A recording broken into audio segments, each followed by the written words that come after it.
Good morning students, welcome to my YouTube channel Empower Physics with Himanshu Gautam sir.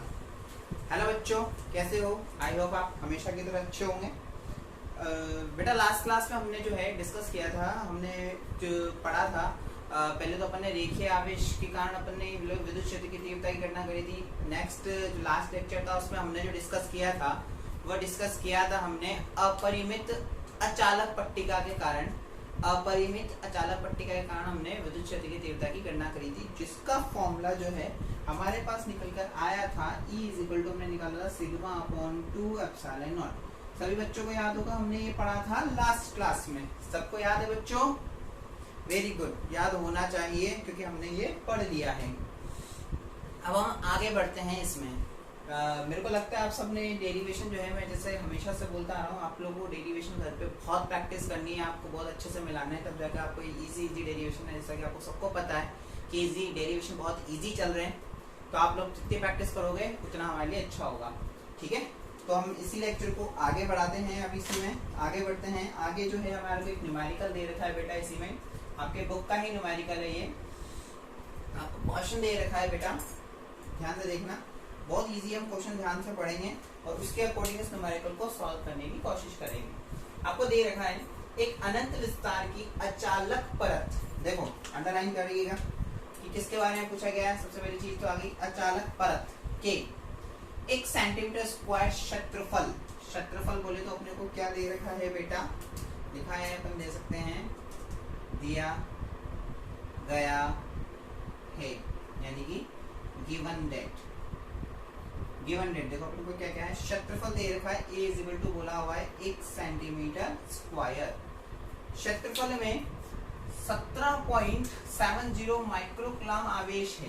बेटा book में जो है ये जगह छोड़ी हुई है, माइक्रो मिसिंग है। अगर आप बुक को फॉलो कर रहे हो तो उसमें आपको माइक्रो नहीं दिखेगा, माइक्रोकूलम आवेश है। यानी Q की वैल्यू भी दे रखी है आपको 17.70 माइक्रोकूलम है।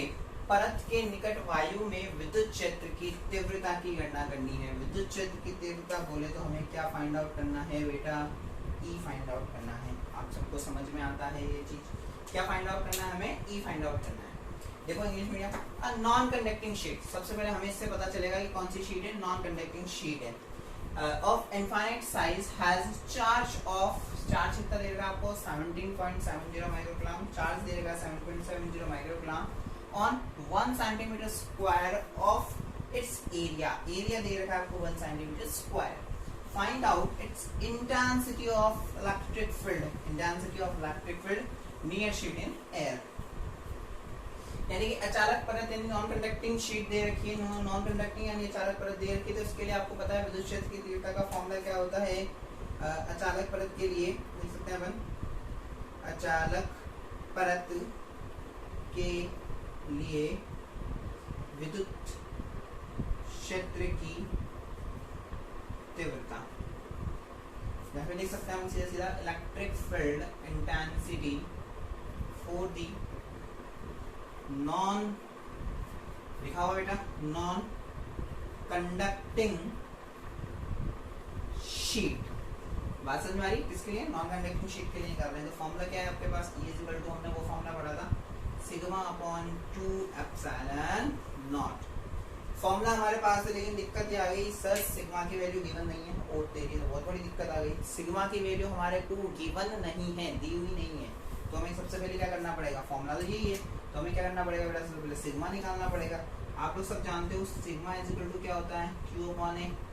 याद करो सब बच्चों, कितना होता है सिग्मा = Q अपॉन A, पढ़ाया था मैंने आपको पृष्ठीय आवेश घनत्व, सरफेस चार्ज डेंसिटी। अब ये सेंटीमीटर में दे रखा है आपको एरिया, इसमें दे रखा है सेंटीमीटर में आपको एरिया दे रखा है, इसको मीटर में चेंज करना है। क्या करोगे, सेंटीमीटर होता है तो 10⁻⁻2, सेंटीमीटर स्क्वायर है तो 10⁻⁻4 मीटर स्क्वायर। ये भी माइक्रो में दे रखा है तो इसको भी कन्वर्ट कर दो 17.70 इंटू 10⁻⁻6 कूलम। हो गया, वैल्यू सिग्मा की वैल्यू निकाल सकते हैं, वैल्यू यहाँ पुट कर दे दो, पुट करते हैं। सिग्मा = Q की वैल्यू कितनी दे रखी है 17.70 इंटू 10⁻⁻6 अपॉन में A की वैल्यू कितनी दे रखी है 10⁻⁻4 दे रखी है बेटा। क्या निकालना है अपन को, सिग्मा निकालना है। आंसर सॉल्व कर लेते हैं। 10 पावर -4 ऊपर जाएगा तो 10 पावर प्लस का 4 हो जाएगा, प्लस का 4 10 पावर -6, ये -6 से प्लस का 4 है, कितना बच गया 17.70 इंटू 10 पावर -2 बच गया। बचा या नहीं बचा बताओ आप सब मेरे को, और वही लगा दोगे आप कूलम पर मीटर स्क्वायर मात्र। बच गया बेटा। तो हमारे पास ये रिजल्ट निकल कर आ गया, ये सिग्मा निकल कर आया, लेकिन हमें ये नहीं निकालना है, हमें क्या निकालना है, ई निकालना है। अब तो निकालना बहुत आसान हो गया। E is equal to simple way में बोल सकते हैं अपन, E is equal to sigma की वैल्यू कितनी है 17.70 इंटू 10 पावर -2 अपॉन में दे रखा है 2, ये रहा समझ में आ रही बात, अपॉन में दे रखा है 2। एप्सिलॉन नॉट की वैल्यू कितनी होती है, बच्चा जानता है 8.85 इंटू 10 पावर -12 ठीक है। तो देखो 8.85 को 2 से मल्टीप्लाई करोगे बेटा तो देखना कैलकुलेट करना 70.70 आएगा। तो ये कैंसिल हो गया इससे पूरा, ये इससे कैंसिल हो गया पूरा। ये तो बहुत इजी सॉल्व हो गया। इसको ले जाएंगे कहाँ हम ऊपर, इसको अगर हम ऊपर ले जाएंगे तो कितना आ गया, e is equal to 10 power -2 into 10 power +12, e is equal to कितना आ गया, बच्चा बता देगा 10 पावर 10 न्यूटन पर coulomb. That is the answer. देख लीजिए सब बच्चे बोर्ड में, कितना इजी न्यूमेरिकल हो गया हमारे लिए ये, और था भी इजी, कर सकते थे हम इसको। समझ में आ गया न्यूमेरिकल कैसे सॉल्व किया हमने और कैसे हुआ ये बेटा, सब बच्चों को समझ में आ गई पिक्चर कैसे सॉल्व करनी है, कैसे इसको पूरे को सॉल्व किया है हमने। इज इट क्लियर है सब बच्चों के लिए ये आसानी से, क्यों बच्चों, बहुत अच्छी बात है। सब देख लीजिए 2 मिनट पॉज करके इसको कि क्वेश्चन क्या था, हमने किस तरह से सॉल्व किया और हमें ये समझ में आया नहीं आया, अच्छे से नहीं आया तो एक बार फिर से इस वीडियो को देखिए, ठीक है बेटा। चलो हम इसको रफ कर देते हैं। अब बेटा अपन ने क्या पढ़ लिया, रेखीय पढ़ लिया, समरूप शीट के कारण हमने अचालक परत के कारण पढ़ लिया। कौन सी परत के कारण पढ़ लिया, अचालक परत, जो भी हमने पढ़ा था लास्ट क्लास में डेरिवेशन वो पढ़ा था हमने अचालक परत के कारण। अब जो नेक्स्ट आता है वो आता है बेटा समरूप चालक परत के कारण या समरूप आवेशित चालक परत के कारण विद्युत क्षेत्र की तीव्रता की गणना। अब अचालक की जगह किसमें करेंगे, चालक में करेंगे। अभी मैं आपको चालक और अचालक में एक बहुत बड़ा अंतर बताऊंगा, यानी कि कंडक्टिंग और नॉन कंडक्टिंग में मैं आपको बहुत मेजर डिफरेंस बताऊंगा।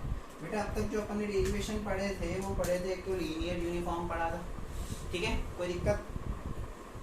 सेकंड जो हमने पढ़ा था वो हमने पढ़ा था बेटा नॉन कंडक्टिंग शीट के कारण पढ़ा था, बात समझ में आ रही, नॉन कंडक्टिंग शीट। अब सेम डेरिवेशन है, टॉपिक हेडिंग सब सेम है, बस अब चेंज क्या हो जाएगा, नॉन कंडक्टिंग की जगह यानी अचालक की जगह क्या आ जाएगा हमारे पास, चालक आ जाएगा। क्या आ जाएगा, चालक आ जाएगा। और चालक के कारण हमें क्या करना है, विद्युत क्षेत्र की तीव्रता की गणना करनी है। तो हेडिंग लिखेंगे हम समरूप आवेशित। आप सब बच्चे ना चेक करते रहो, जो लास्ट हेडिंग मैंने लिखाया था उसको भी हाथ में चेक कर लो कि हेडिंग में कितना सा डिफरेंस है। समरूप आवेशित अपरिमित चालक पट्टिका, याद आया सबको, अपरिमित चालक पट्टिका के कारण विद्युत क्षेत्र की तीव्रता के कारण विद्युत क्षेत्र की तीव्रता की, ये लो भाई, गणना। बात समझ में आ रही है, सब बच्चे देखेंगे हिंदी मीडियम के कि क्या लिखा है हमने। हेडिंग जो पहला हेडिंग लिखा था उसको चेक करेंगे कि उसमें क्या डिफरेंस है। सिर्फ एक डिफरेंस आएगा इस एक वर्ड का, चालक का। बात समझ में आ रही सबको बहुत अच्छे से, ठीक है। इलेक्ट्रिक, इंग्लिश मीडियम भी ऐसे ही करेंगे, सब बच्चे चेक करेंगे। Field intensity due to an, बेटा यहाँ पे आपका, वहां पे था आपका non conducting, due to an uniformly तो भाई सही, यूनिफॉर्मली चार्ज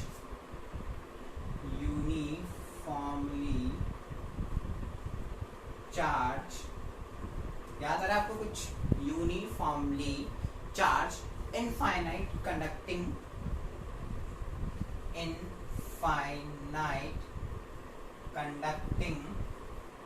शीट, ये हमारा क्या हो जाता है बेटा? हेडिंग हो जाता है। अब देखोगे सर इतने बड़े हेडिंग आते हैं फिजिक्स में, तो हमें दिक्कत देते हैं, बहुत ज़्यादा दिक्कत कुछ भी नहीं है। शीट बोल दो या प्लेट बोल दो बेटा, एक ही बात है। प्लेट भी लिख देते हैं इसको, प्लेट लिख सकते हैं, ठीक है। तो ये हमारा क्या आ गया बेटा? हेडिंग आ गया। अब ये हमारा हेडिंग आ गया, तो हमें देखना है कि अब इस डेरिवेशन को हम कैसे उठाएंगे।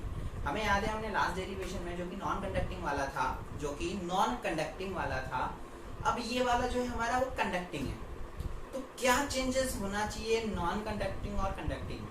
तो मैं आपको बहुत अच्छे से बता दूं, मैंने आपको गाउस का नियम बताया था बेटा, आपको याद हो मैंने आपको गाउस का नियम पढ़ाया था। मैंने गाउस के नियम में एक चीज पढ़ाई थी कि गाउस के नियम के अंदर कोई भी पृष्ठ हो या कोई भी आपका सरफेस हो या कोई भी पृष्ठीय क्षेत्रफल हो, पृष्ठ हो, उसके अंदर की तरफ विद्युत क्षेत्र हमेशा कितना होता है?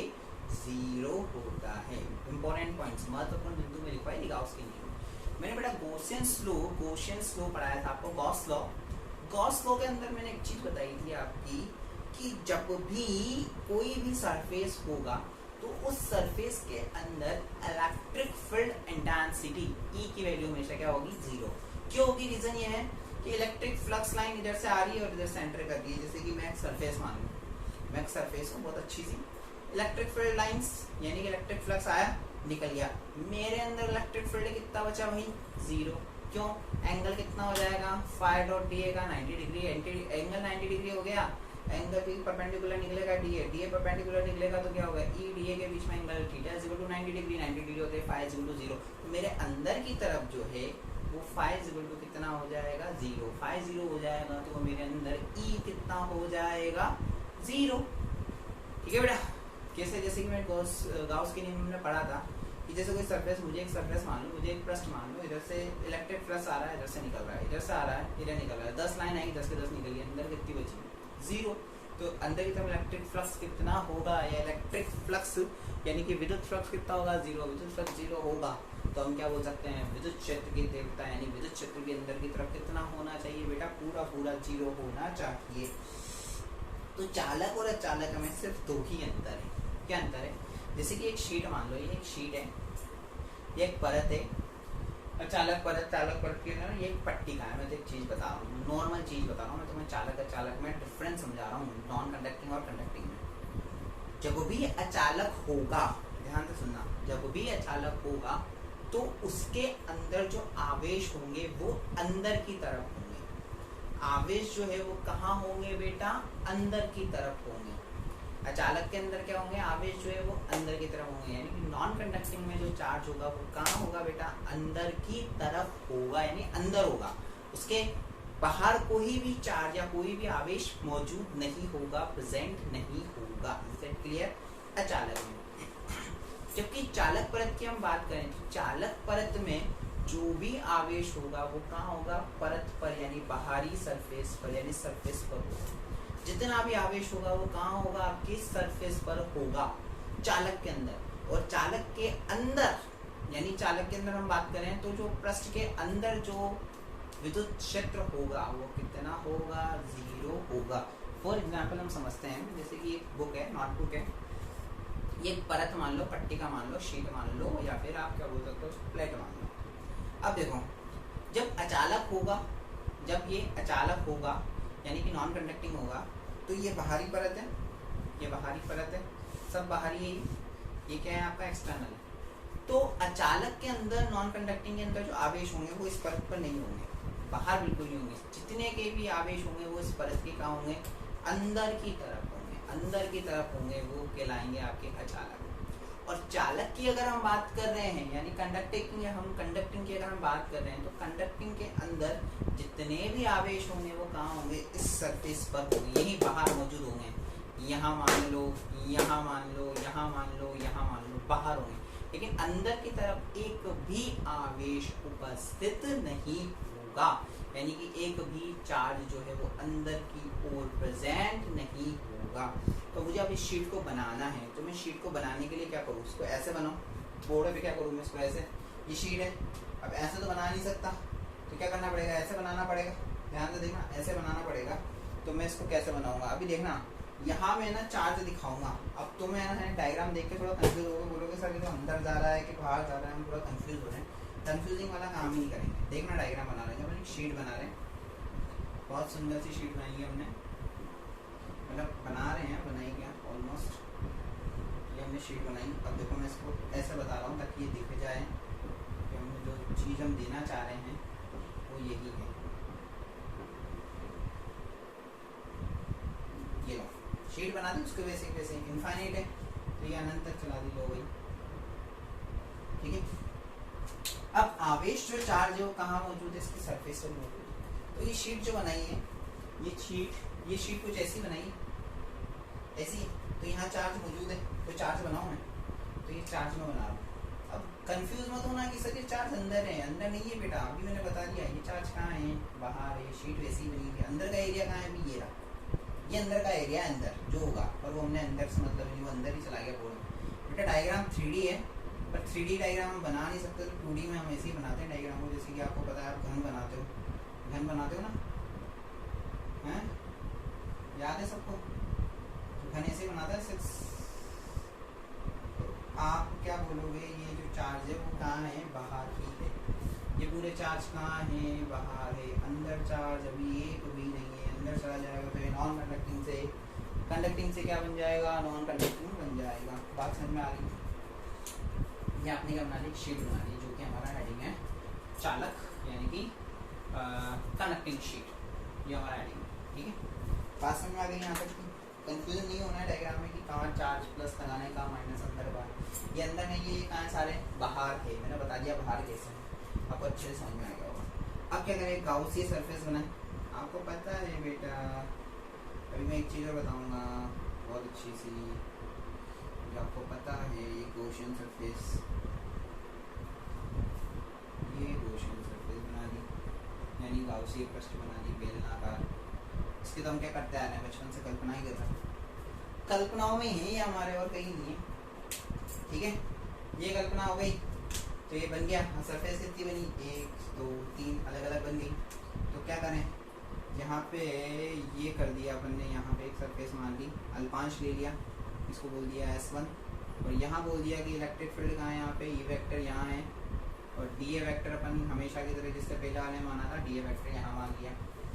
S2 पृष्ठ यहाँ मान लेते हैं हम, ये मान लिया, बहुत बढ़िया, इसको S2 बोल दिया। E वेक्टर पहले भी ऐसे ही माना था, आज भी ऐसे ही मान रहा हूँ। D वेक्टर लास्ट डायग्राम में भी ऐसा माना था, इसमें भी अभी ऐसा ही मान रहा हूँ।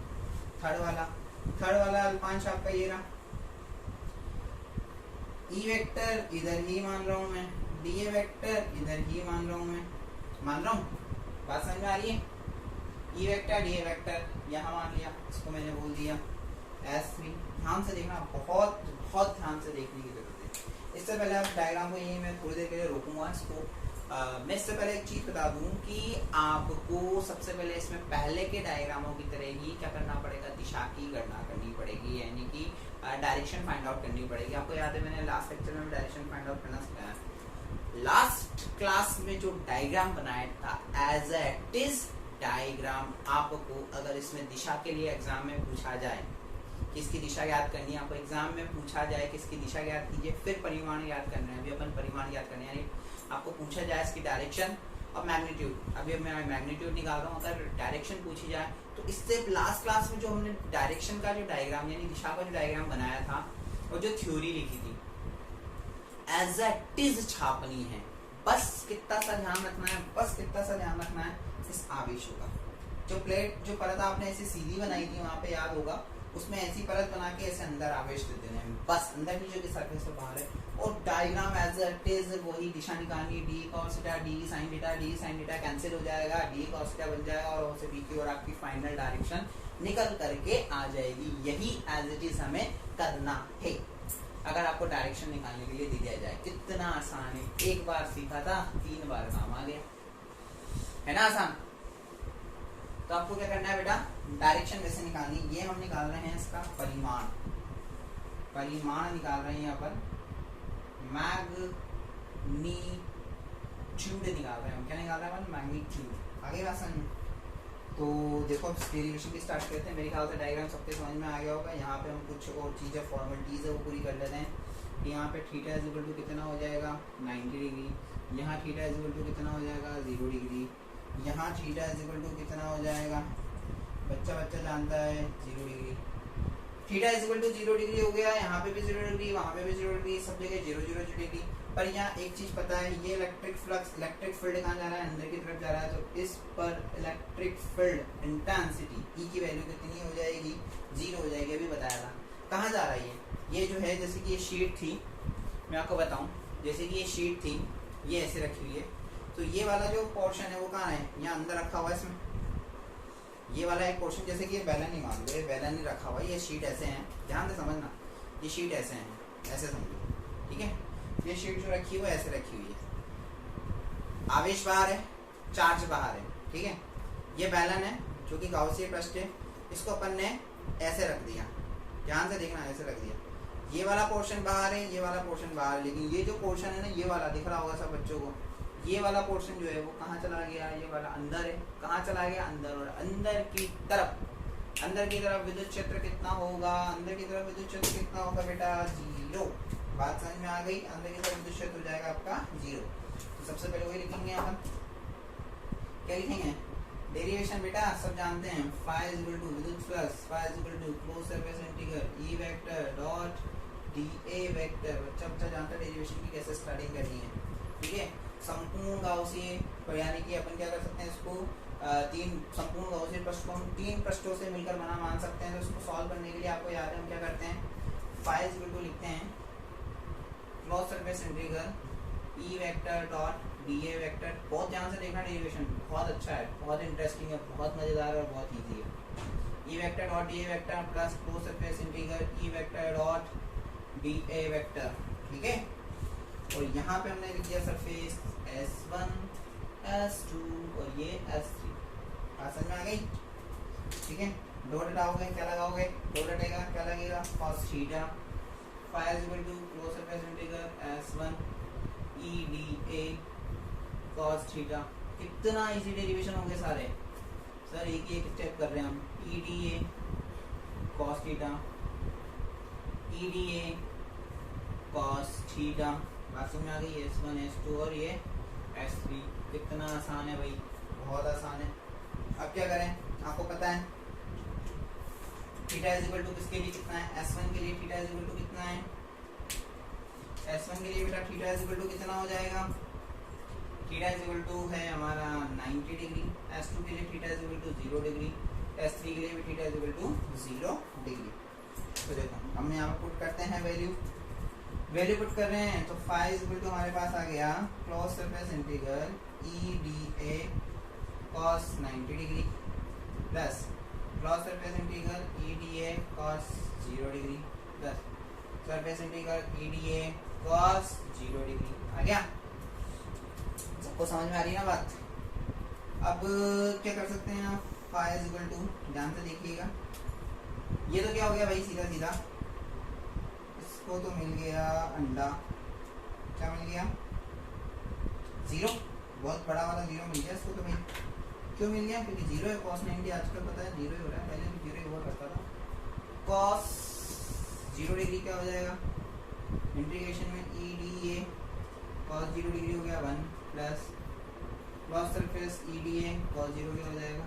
1। लेकिन आप जानते हो S3 सरफेस पर, S3 सरफेस जो है वो कहाँ पर है? वो क्या है? परत के अंदर है, यानी S3 सरफेस जो क्या है? शीट के अंदर है, फ्लैट के अंदर है। इसका आंसर E जो है इसमें क्या हो जाएगा? 0 हो जाएगा भाई। E हो गया हमारा 0। E 0 होने से ये वाली पूरी टर्म क्या हो गई? 0।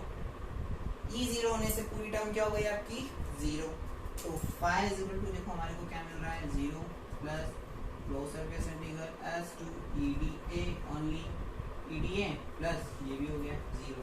तो फाई इज इक्वल टू हमें जो मिला वो क्या मिल गया? Close surface integral EDA। यहाँ तक किसी को कोई दिक्कत हो समझने में तो बताइए। देखिए सब बच्चे बोर्ड में, वैसे दिक्कत आएगी नहीं, आती नहीं है नॉर्मली हमारे पढ़ाने पर। इजी वे में पढ़ा रहे हैं ना बेटा, तो देखो कोई दिक्कत किसी को यहाँ तक? बहुत इजी वे में चल रहा है, बहुत इजी वे में। इसको अब हम रफ कर देते हैं क्योंकि इसका हमें कोई मतलब नहीं है, यहाँ से इसको रफ कर देते हैं, ठीक है। ये हमने कर दिया इसको साफ सफा, ये हमने इसको रफ कर दिया। चलो ठीक है, डेरिवेशन आगे बढ़ाते हैं। हमारे को मिला है phi is equal to closed surface integral E D है। आप लोग जानते हो अब गाउस के नियम से, गाउस के नियम से from the Gauss's law, Gauss law क्या बोलता है आपको? phi इज इक्वल टू बच्चा जानता है summation Q upon epsilon naught. आप लिख सकते हो यहाँ summation Q is equal to क्या है? Only Q. तो आपको क्या मिल रहा है? phi is equal to Q upon epsilon not.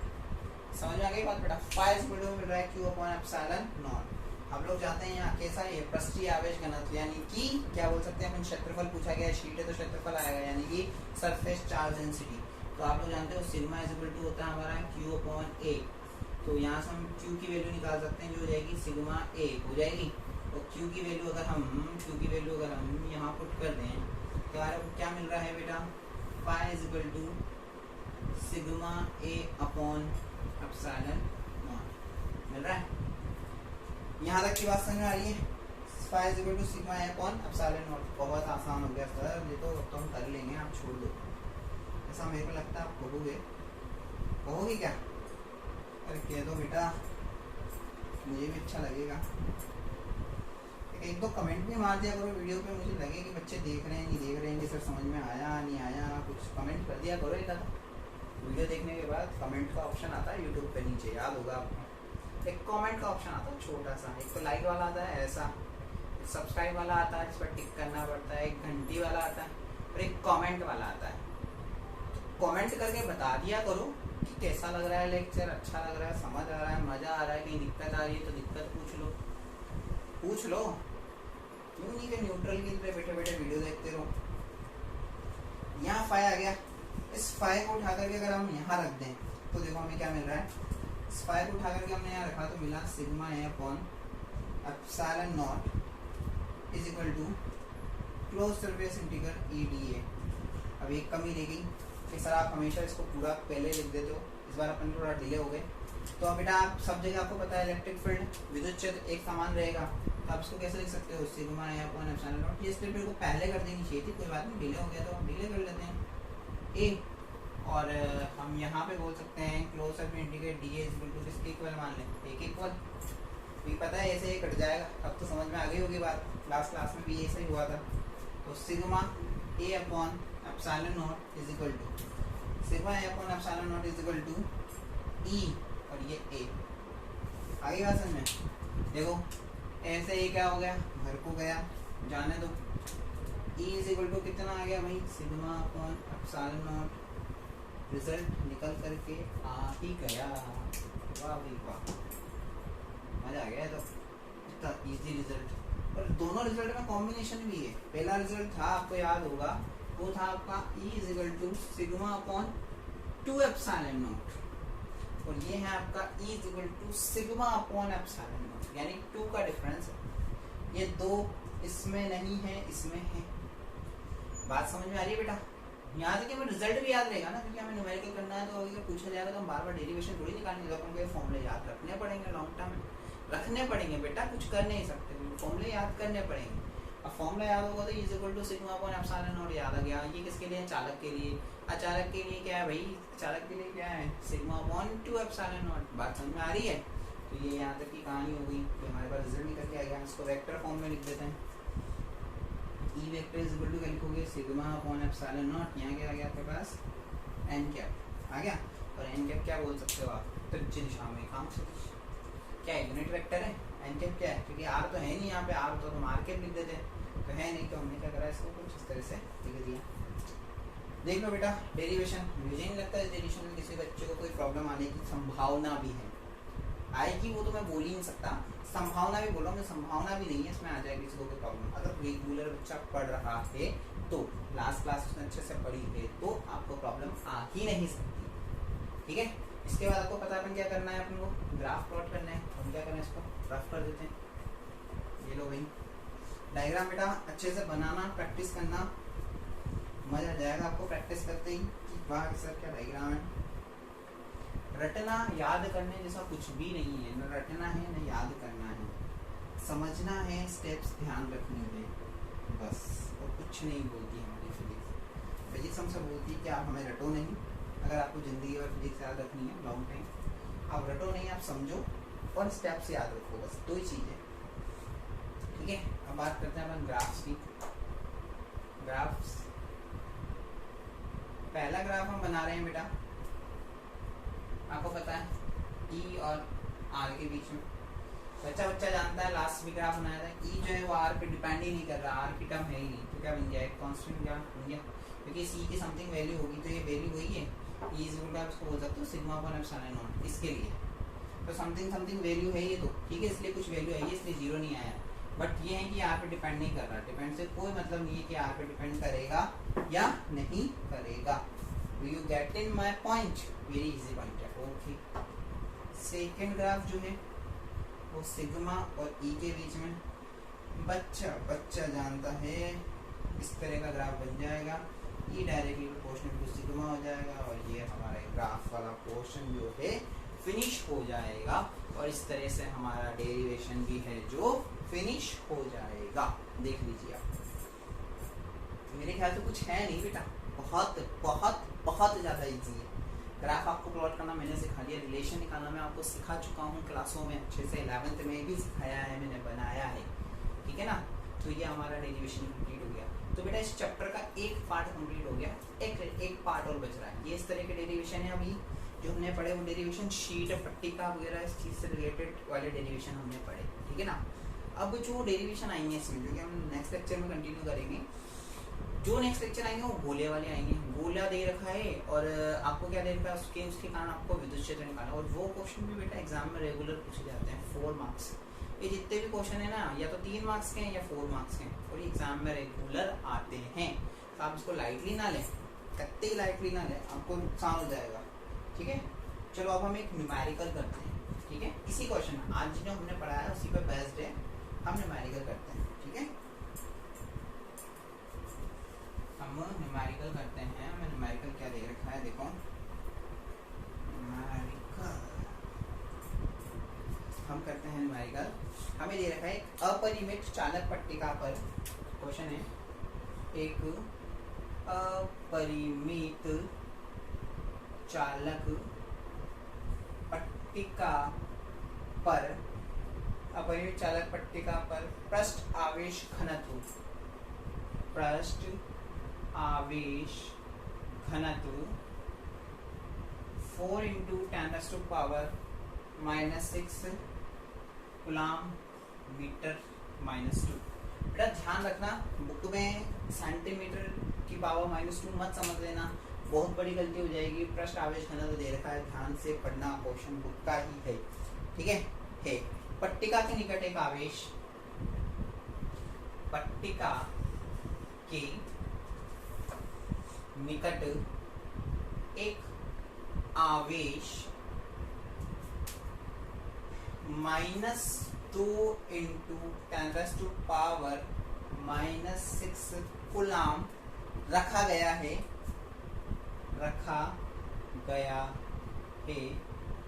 आवेश पर लगने वाले आवेश पर लगने वाले विद्युत बल का मान क्या होगा, विद्युत बल का मान क्या होगा। हिंदी मीडियम बच्चे इस क्वेश्चन को करेंगे, जब तक मैं इंग्लिश मीडियम क्वेश्चन लिख देता हूँ। सब बच्चे क्वेश्चन ध्यान से पढ़ लेंगे और बच्चे क्वेश्चन को सॉल्व करेंगे पॉज करके, ठीक है। मैं इंग्लिश मीडियम के लिए क्वेश्चन लिख रहा हूँ। A infinite conducting sheet, infinite conducting sheet has charge density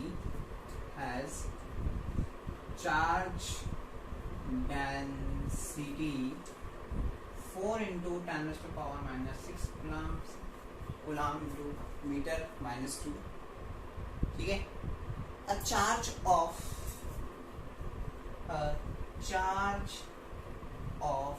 -2 into 10⁻⁻6 coulomb, 10⁻⁻6 coulomb is placed nearby to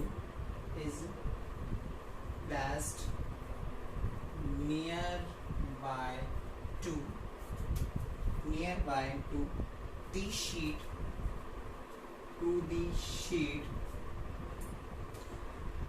what is the value of electric force? What is the value of electric force? What is the value of the electric force acting on the charge? Acting on the charge. ये आपका क्या है बेटा? Numerical है, ठीक है, ध्यान से देखना। न्यूमेरिकल ध्यान से पढ़ेंगे और इस क्वेश्चन को सॉल्व करेंगे और ये ऐसे सॉल्व हो जाएगा। एक अपरिमित चालक पट्टिका, देखो सबसे पहले आप नोट करेंगे पट्टिका कैसी है, चालक पट्टिका, बात समझ आ रही। पृष्ठ आवेश घनत्व क्या दे रखा है? पृष्ठ आवेश घनत्व बोले तो दे रखा है हमें sigma is equal to 4 into 10⁻⁻6 coulombs metre minus, ठीक है। पट्टिका के निकट एक आवेश दे रखा है आपको बेटा -2 into 10⁻⁻6। यहाँ पे हमें कोई दिशा से कोई मतलब नहीं है, तो आवेश आप सीधा प्लस में ले सकते हो 2 into 10⁻⁻6। नाम कंफ्यूज मत होना, माइनस लेने से कोई मतलब नहीं। आवेश पर लगने वाला विद्युत बल ज्ञात कीजिए, यानी कि हमें जो ज्ञात करना है वो ज्ञात करना है क्या? F is equal to find out करना है, बल ज्ञात करना है। यानी कि एन इनफाइनाइट कंडक्टिंग वायर, सबसे पहले बेटा ध्यान देंगे कौन सा वायर है? कंडक्टिंग वायर, कंडक्टिंग शीट है। हैज चार्ज डेंसिटी आप जानते हो सिग्मा इज इक्वल टू कितनी दे रखी है? 4 into 10⁻⁻6 coulomb metre -2। A charge of -2 into 10⁻⁻6 charge दे रखा है 2 into 10⁻6 माइनस में दे रखा है, पर कोई मैटर नहीं है क्योंकि हम इसका मैग्नीट्यूड ले रहे हैं, डायरेक्शन से हमें कोई मतलब नहीं है, डायरेक्शन नहीं पूछी गई है, तो हम इसको Q is equal to positive में ले सकते हैं। Q into 10⁻⁻6 is placed near by to a sheet, बहुत पास में रखा हुआ है। What is the value of electric force? ध्यान रखेंगे हमें क्या फाइंड आउट करना है? What is the value of electric force acting on charge, यानी कि हमें फोर्स फाइंड आउट करना है, ठीक है बच्चों। अब सर आप पूछोगे सर हमें तो E का फॉर्मूला पता है, E इज इक्वल टू, हमें तो अभी तो यही पता है कि कंडक्टिंग के लिए E is equal to sigma upon epsilon naught होता है। इसमें तो फोर्स बल कहाँ से आ गया? बल तो है ही नहीं बेटा, बल नहीं है, लेकिन हमारे दिमाग में बल है। हम लोग जानते हैं F इज इक्वल टू क्या होता है? QE होता है F is equal to QE होता है, तो F इज इक्वल टू, चलो हम हटा देते हैं, हम यहाँ लिखेंगे, यहाँ आपका E जो है वो क्या है? कंडक्टिंग के कारण, तो E की वैल्यू कितनी आ जाएगी? Sigma upon epsilon not. E की वैल्यू उठा करके हम यहाँ पुट कर देंगे, तो हमारे पास क्या आ रहा है? F is equal to Q, E की जगह रख दिया सिग्मा अपॉन एप्सिलॉन नॉट। क्या हमारे पास सारी वैल्यू है? Q है, सिग्मा है, एप्सिलॉन नॉट तो बचपन से ही है। तो F इज इक्वल टू हमने निकाला, Q की वैल्यू पुट करेंगे बेटा 2 into 10⁻⁻6 इंटू सिग्मा की वैल्यू पुट करेंगे 4 into 10⁻⁻6 अपॉन एप्सिलॉन नॉट की वैल्यू बच्चा जानता है 8.85 into 10⁻⁻12। ध्यान से देखिएगा इस चीज को सॉल्व करना, तो बहुत आसान है, बहुत आसान। -6 माइनस के 12, -6 माइनस के 12, ये भी माइनस के 12 कैंसिल हो गए, इतना इजी हो गया। F is equal to 4 to 8 upon कितना आ गया? 8.85। ऑब्वियसली आंसर किसमें आएगा? न्यूटन में। अब देख लो आप इसको सॉल्व कर सकते हो आप, तो ये आपको सॉल्व करोगे तो आ जाएगा आपके पास 0.903 समथिंग आएगा, 0.903। तो हमारे पास ये आ जाएगा 0.903 न्यूटन। तो ये हमारे पास क्या निकल के आ जाएगा बच्चों? आंसर निकल करके आ जाएगा। चेक कर लीजिए सब बच्चे, पोस्ट करके इसको चेक कीजिए, क्वेश्चन को पढ़िए, कितना इजी था, क्या निकालना था, कैसे निकाला, हमारे पास सब मैटर दिया हुआ था, हमने उस मैटर से इसको सॉल्व कर लिया। बात समझ में आ गई बच्चों? तो इस तरह से हमारी ये जो एक पोर्शन था इस चैप्टर का वो फिनिश हो गया है। अब एक पोर्शन और बचा है जो कि बहुत जल्दी फिनिश हो जाएगा, 2-3 लेक्चर का बच रहा है वो भी फिनिश हो जाएगा, तुम्हारा चैप्टर भी फिनिश हो जाएगा। कुछ है नहीं, आप देख लो आपके सामने, बहुत ईजी वे में चल रहा है। बस आपसे एक ही रिक्वेस्ट है, रिक्वेस्ट तो नहीं कहूँगा, आपसे बोल रहा हूँ मैं बात कि आप सब डेली के डेली सब इन क्वेश्चंस की इन डेरिवेशंस का जो है आप क्या कीजिए, रिवीजन कीजिए, इनके प्रैक्टिस कीजिए, इनको मिलाइए। आप मिलाओगे आपको डेरिवेशन याद हो जाएंगे, अपने आप याद हो जाएंगे। स्टेप्स यार रटना नहीं है, रटोगे तो भूलोगे, भूलोगे तो दिक्कत आएगी तो एग्जाम में प्रॉब्लम आएगी, एग्जाम में प्रॉब्लम आएगी तो मार्क्स अच्छे नहीं आएंगे, मार्क्स अच्छे नहीं आएंगे तो करियर बर्बाद हो जाएगा। इतना बड़ा रिलेशन है, देख लो तुम, बात समझ में आ रही है? तो आपको क्या करना है, समझना है। लेक्चर अगर नहीं समझ में आ रहा है तो देखना है, दोबारा देखो। ये हो गया, पहले मैं हमेशा बोलता रहा हूँ, ये पढ़ लिया है, फ्री टाइम में पिछले लेक्चर्स देखो, कॉपी तो देख ही रहे हो ना, लेक्चर देखो ना, कितनी अच्छी बेनिफिट है तुम्हारे पास। तो अभी तुम्हारे पास क्या है, तुम्हारे को अगर कोई चीज़ समझ नहीं आ रही तो लेक्चर दोबारा देख सकते हो। स्कूल में सुविधा थी नहीं, जो लेक्चर निकल गया वो निकल गया, और यहाँ तो आप कभी भी देख सकते हो ना, एनी टाइम 24 आवर्स में कभी भी देख सकते हो। तो आप पढ़ो बेटा, इंग्लिश मीडियम हिंदी मीडियम दोनों बच्चे पढ़ो, वीडियोस को देखो, लापरवाही ना करो। और अक्टूबर में आपके स्कूल खुल रहे हैं, तो हम नेक्स्ट मंथ डेफिनेटली मिल रहे हैं। अब क्लास में नहीं पढ़ेंगे, खुल रहे हैं आपके स्कूल, ओपन हो रहे हैं, ठीक है बच्चों? तो पढ़ते रहो अच्छे से, और घर पे रहो, सुरक्षित रहो, stay home, safe home, corona से बचें, और थैंक यू सो मच।